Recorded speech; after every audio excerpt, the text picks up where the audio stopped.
नमस्कार दोस्तों, मैं हूँ आपकी अनीता सिंह। हम पढ़ रहे थे अलंकार। अलंकार में हम अतिशयोक्ति अलंकार पढ़ रहे थे। अतिशयोक्ति अलंकार में हम आज पढ़ेंगे भेद का अतिशयोक्ति अलंकार। इससे पहले हम लोगों ने जो है अतिशयोक्ति अलंकार का पहला भेद रूप का अतिशयोक्ति अलंकार पढ़ लिया है। हम लोगों ने कल देखा कि अतिशयोक्ति अलंकार के 7 भेद होते हैं। रूप का अतिशयोक्ति अलंकार, भेद का अतिशयोक्ति अलंकार, संबंधातिशयोक्ति अलंकार, असंबंधातिशयोक्ति अलंकार, अक्रमातिशयोक्ति अलंकार, चपलातिशयोक्ति अलंकार और अत्यंतातिशयोक्ति अलंकार। इन 7 के बारे में हम आपको विस्तृत जानकारी देंगे, जिसमें से कल हम लोगों ने रूप का अतिशयोक्ति अलंकार को पढ़ लिया है। उसकी परिभाषा, उदाहरण सब कुछ हम लोगों ने देख लिया है। अगर आपको समझ में नहीं आया हो तो आप कमेंट करके बता सकते हैं। दोबारा जो है हम उसे अच्छे से पढ़ाएंगे।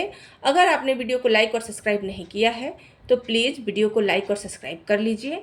आज हम पढ़ेंगे भेद का अतिशयोक्ति अलंकार और संबंधातिशयोक्ति अलंकार। आज ये दोनों प्रकार पढ़ा जाएगा। भेद का अतिशयोक्ति अलंकार के बारे में पढ़ेंगे और संबंधातिशयोक्ति अलंकार के बारे में। चलिए हम शुरू करते हैं। भेद का अतिशयोक्ति अलंकार की परिभाषा।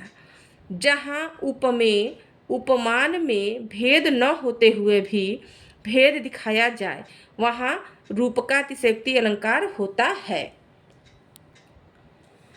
कल हमने बताया था कि उपमेय किसे कहते हैं, उपमान किसे कहते हैं। चलिए आज हम फिर से बता देते हैं, क्योंकि हम जितनी बार पढ़ेंगे उपमेय और उपमान क्या है उतनी बार हमें याद होगा।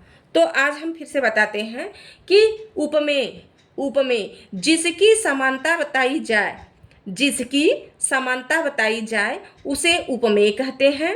और जिससे समानता बताई जाए, उपमान किसे कहते हैं, जिससे समानता बताई जाए उसे उपमान कहते हैं।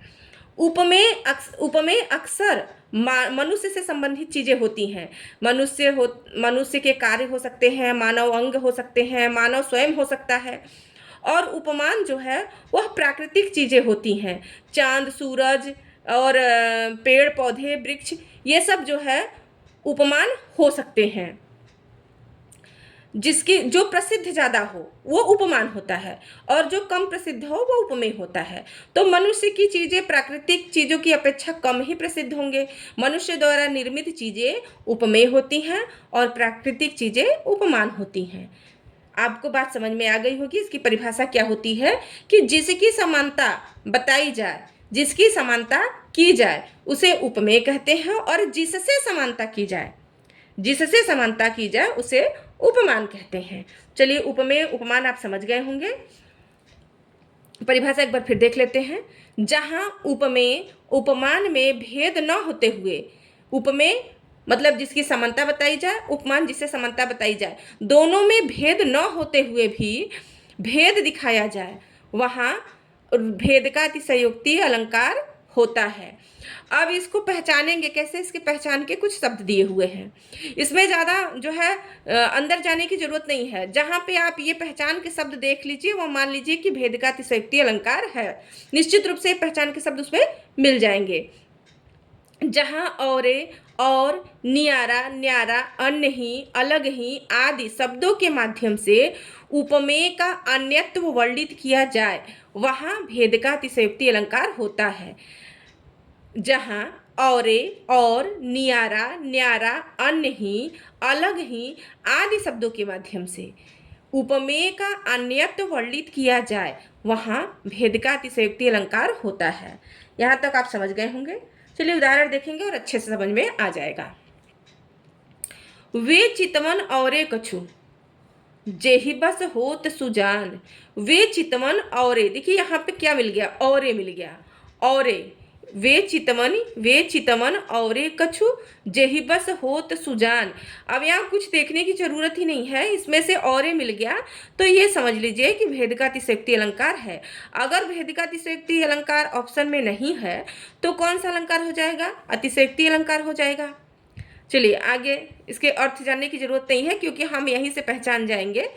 तो जो है यहाँ पे वे चितवन औरे कछु जेहि बस होत सुजान, इसमें कौन सा अलंकार है, तो इसमें जो है भेद का अतिशयोक्ति अलंकार है। क्यों है, क्योंकि यहाँ पे जो है और शब्द हमें मिल गया, तो हमें पहचान के शब्द मिल गए हैं, तो हम यहीं से समझ गए कि ये और जो है पहचान के शब्द इसमें मिले हैं, तो यह भेद का अतिशयोक्ति अलंकार है।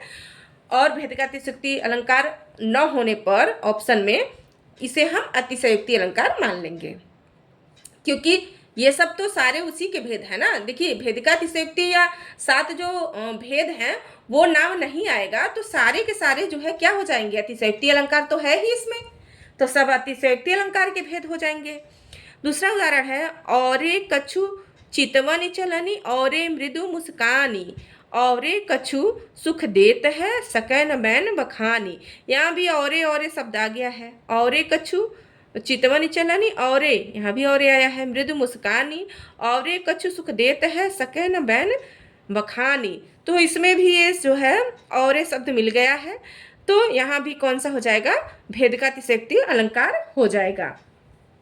चलिए अगला देखते हैं, तीसरा नंबर है संबंधातिशयोक्ति अलंकार। अतिशयोक्ति अलंकार का तीसरा भेद है संबंधातिशयोक्ति अलंकार। परिभाषा देखते हैं, जहाँ उपमेय उपमान में संबंध न होने पर भी संबंध स्थापित किया जाए वहाँ संबंधातिशयोक्ति अलंकार है। उपमेय हमने बताया कि जिसकी समानता बताई जाए, और उपमान जिससे समानता बताई जाए, ठीक है, जिसकी समानता बताई जाए और जिससे समानता बताई जाए, इन दोनों में संबंध न होने पर भी संबंध स्थापित किया जाए वहाँ संबंधातिशयोक्ति अलंकार है। इसको और सरल तरीके से देख लेते हैं, जिस वस्तु का जिस कार्य से संबंध न हो उसे उस कार्य से संबंधित बताया जाए वहाँ संबंधातिशयोक्ति अलंकार है। उदाहरण देखेंगे तो हमें समझ में आ जाएगा। उदाहरण है, मैं बरजी कै बार तू इतकित लेत करोट, पंखुरी लगे गुलाब की परी है गात खरोच। मैं बरजी कै बार तू, मैंने मना किया, बरजी माने बरजना मना करना, मैं बरजी कै बार तू, मैंने तुझे कितनी बार मना किया, इतकित लेत करोट, इधर किधर तुम करवट ले रही हो, इस तरफ जो है करवट मत लो। मैं बरजी कै बार तू इतकित लेत करोट, मतलब मैंने कई बार मना किया, तुम इधर क्यों करवट ले रही हो। पंखुरी लगे गुलाब की परी हैं गात खरोच, कि इधर करवट मत लो, इधर गुलाब की पंखुड़ियाँ जो है और गुलाब की पंखुड़ियों से तुम्हें क्या लग जाएगा, तुम्हारे गात माने होता है शरीर, तुम्हारे शरीर में खरोच लग जाएगा। अब क्या किसी को गुलाब की पंखुड़ियों से भी खरोच लग सकता है, ये तो असंभव है। तो अब इसका जो है अतिशयोक्ति अलंकार की परिभाषा है तो यही है कि जो कार्य जो है असंभव प्रतीत हो तो वहाँ अतिशयोक्ति अलंकार होता है। तो अब गुलाब की पंखुड़ी से किसी के शरीर में खरोच लगना असंभव बात है। गुलाब की पंखुड़ी खुद ही इतनी कोमल होती है, उतनी कोमल तो किसी की शरीर मनुष्य का शरीर तो हो ही नहीं सकता उतना कोमल जितना गुलाब की पंखुड़ी होती है। तो गुलाब की पंखुड़ी से खरोच लगने के कारण यहाँ जो है संबंधातिशयोक्ति अलंकार है, क्योंकि दिया है ना कि जिस वस्तु का जिस कार्य से संबंध न हो उसे उस कार्य से संबंधित बताया जाए। गुलाब की पंखुड़ी से खरोच नहीं लग सकता, लेकिन खरोच लगना बताया गया है, इसलिए इसमें कौन सा अलंकार हो जाएगा, संबंधातिशयोक्ति अलंकार हो जाएगा। देखिए यहाँ लिखा है, गुलाब की पंखुड़ी का शरीर में खरोच लगने से कोई संबंध नहीं है, फिर भी संबंध बताया गया है। यानी गुलाब की पंखुड़ी से किसी भी व्यक्ति के शरीर में खरोच नहीं लग सकता, फिर भी खरोच लगना बताया गया है, इसलिए यहाँ पे कौन सा अलंकार हो जाएगा, संबंधातिशयोक्ति अलंकार हो जाएगा। आज हमने इन दोनों अलंकारों को देखा, भेद का अतिशयोक्ति और संबंधातिशयोक्ति। ये जो है अतिशयोक्ति अलंकार के ही भेद हैं। कल हम असंबंधातिशयोक्ति और अक्रमातिशयोक्ति इन दोनों अलंकारों को देखेंगे। आज के लिए इतना ही। जय हिंद।